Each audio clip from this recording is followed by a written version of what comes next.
Magandang umaga, makaigan nasabat ng mga otoridad ang halos 2 bilyong pisong halaga ng ininalang shabu sa Tansa sa Cavite. Patay sa operasyon ng 2 Chinese na pininiwala ang miyembro ng isang malaking sindikato. At narito ang unang balita ni Mav Gonzales.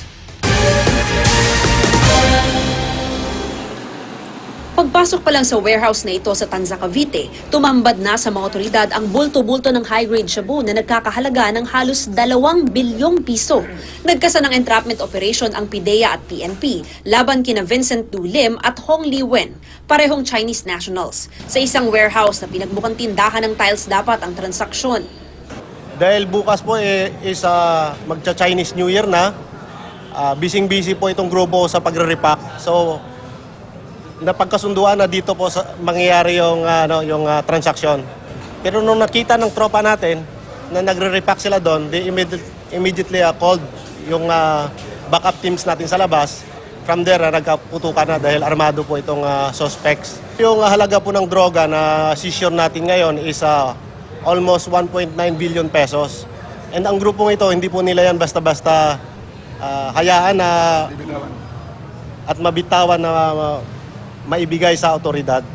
Patay sa engkwentro ang 2 Chinese national na pinaniniwala ang miyembro ng transnational syndicate. Na-recover sa kanila ang isang caliber 45 at isang 9mm pistol.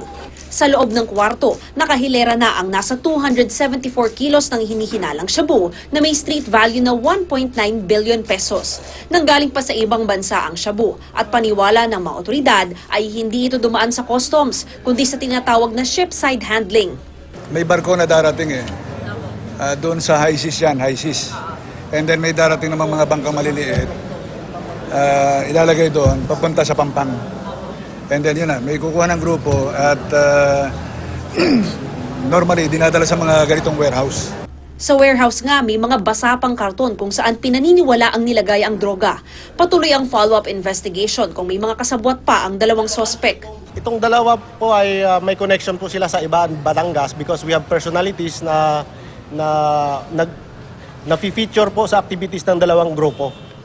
And pag-aaralan pa po namin yung mga na-seize namin dyan na 13 na piraso ng cellphones, ipoforensik natin yan. Inaalam din kung may naibenta na sa drogang ito, pero masaya raw ang pulisya na hindi na nailabas pa ang 274 kilos na ito ng shabu. It's good na neutralize to bago siya mailabas sa karsada. Gawang 1.9 billion is 1.9 billion and it might result to hundreds of drug users.